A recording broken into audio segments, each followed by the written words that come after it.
Thanks for staying with me. My guest is Ayaan Hirsi Ali, the author of Nomad, a book about her life in the West and also the story of many immigrants to the West with a focus on women, Muslim women. Ayaan, you've talked often about the barriers that you see for people in the West understanding what you consider to be a threat of the jihadis, the proponents of holy war. Is this something that you see getting worse and worse, and that's something you consider the West needs to kind of wake up to? It is something I see that is getting worse and worse. Some members of the West are waking up to it, but there's still a great deal of complacency about the non-violent jihadi movement. We have woken up to the violent jihadi movement. The militias, the people, the young men who want to make bombs and then blow people up or take guns and shoot them down. We've woken up to that completely. What we haven't woken up to yet sufficiently are these movements, especially the Muslim Brotherhood organization, with a lot of money and with an ideology that they are trying to spread first and foremost among Muslim immigrants, so that way they can spread and they can strengthen their base here in America. We need to wake up to that. We need to get to the Muslim immigrants, regardless of whenever they came to this country, and warn them against this message of this jihadist message, a message of intolerance, and a message that tells them, don't integrate into American society, infiltrate it and sabotage it. I'm curious as to how you see us doing that. I mean, how best to approach this problem? I describe that in Nomad, in this latest book, that young people, refugees, people of different ethnic groups who only identify themselves as Muslim because they were born into Islam, who came to this country to have jobs, to lead a better life, to enjoy the freedoms that they don't have in their own countries of origin.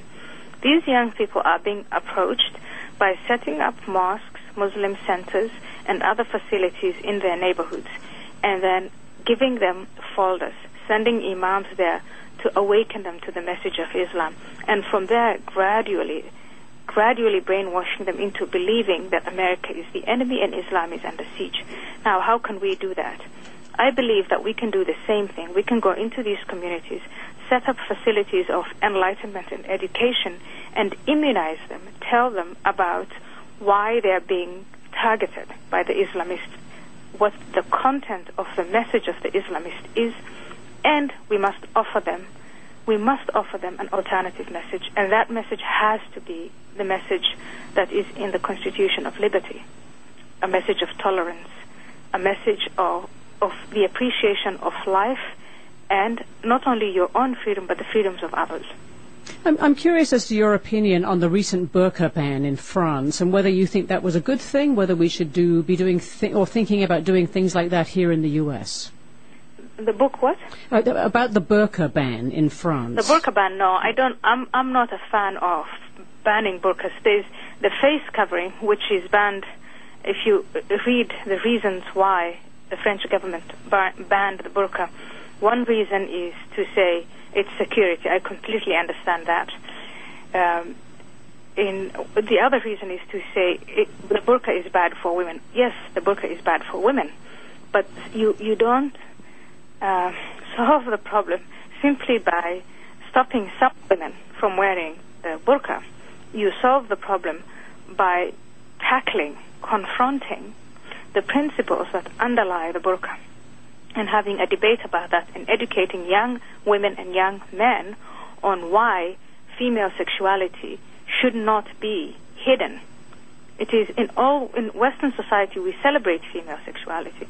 Islam tells you it will cause fitna and chaos, because if a small bit of a female body is visible to a man, he will go sexually crazy and might do crazy things, and in return the family will retaliate, and that causes chaos. And we have seen that that is not true. Maybe it was true in the 7th century when Muhammad came up with these ideas, but it's not true here.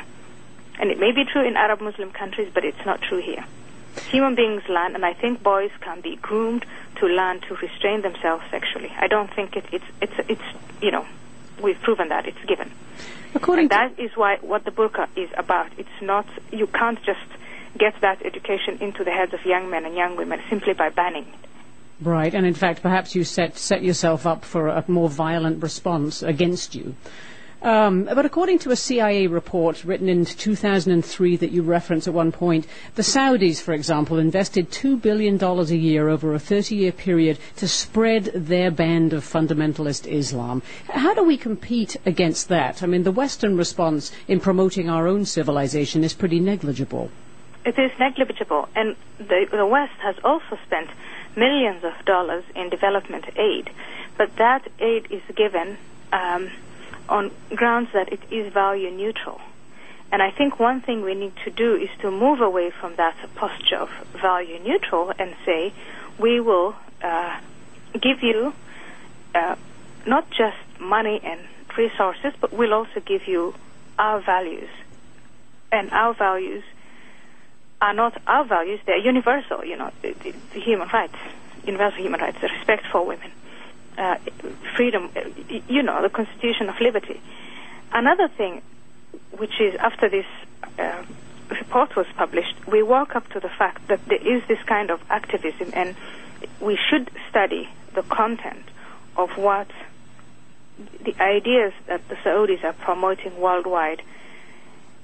And that content repeats over and over again that America is a Satan.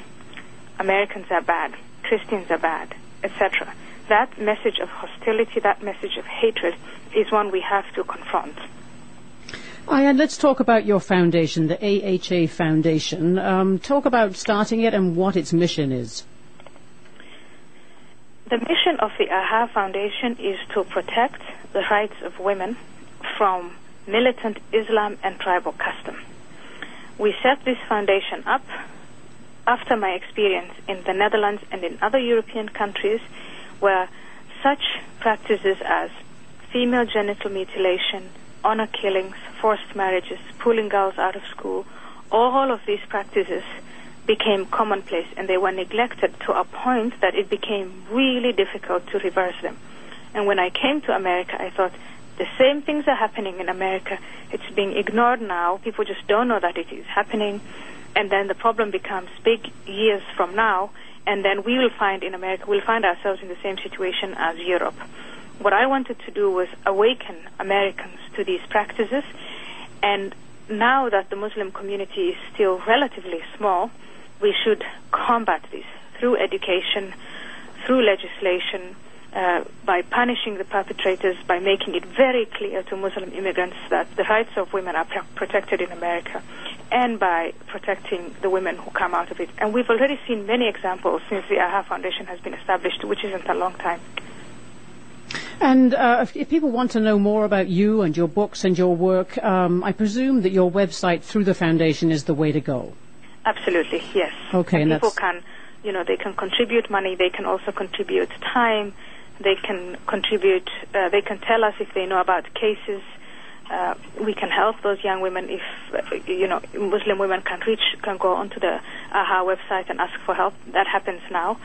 But that is what we would like to have to see. Okay, and it's ahafoundation.org, ahafoundation.org. Just quickly before we... THE before it, theahafoundation.org. Theahafoundation.org. All right, before we let you go, just a quick sort of look ahead. What's coming for you in the next year or so, would you say, Ayaan? I would like to continue writing. I'm working on my next book, Shortcuts to Enlightenment, which I've also talked about here and there, but it's a book where there is a dialogue between my favorite thinkers, Friedrich Hayek, Karl Popper, John Stuart Mill on the one hand, and Muhammad on the other hand, in the New York Public Library.